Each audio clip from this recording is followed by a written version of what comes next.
妹だ。俺の妹なんだ。禰豆子は違うんだ。どうして今そうなったかわからないけど。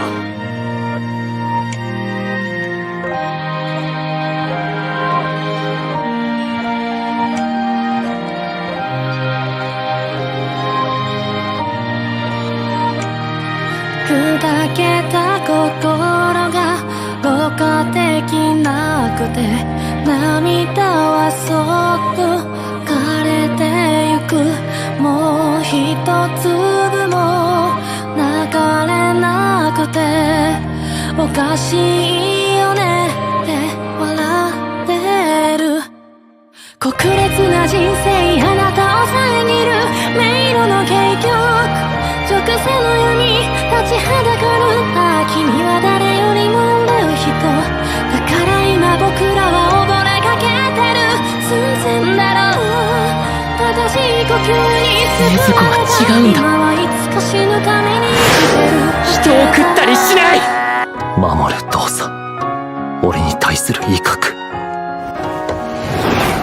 こいつらは何か違うのかもしれない。雨が嫌いなわけを知ると、深いところで思い出すこと。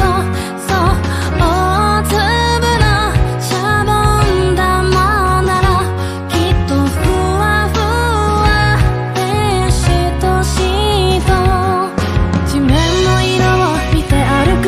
水たまりのない場所選んでる。さては不遇な道を捨てるため自己防衛だってするんでしょう。僕は今人間です。今日も明日もその次の日も認めるのはそのくらいでいい。みんな別々の息を食べてる。そう、君も今人間です。その姿が嫌いなだけで憎めないよ。優しいから君は誰のためにも願う人。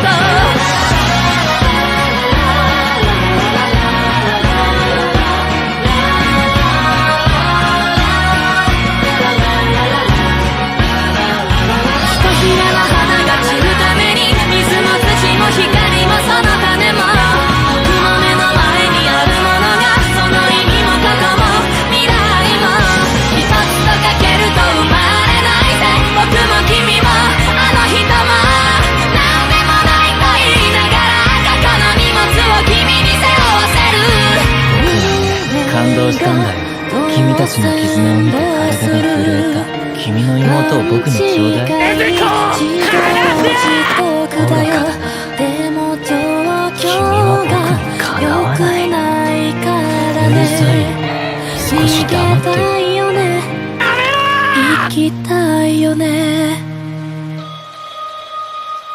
この体を投げ出すその瞬間があるとすれば、この世の闇切り裂いてさ、ここに生まれた意味を探そうか。終わりの始まり始まれば最後の人生だから、途方もない旅の末に今しかない時があるのだろう。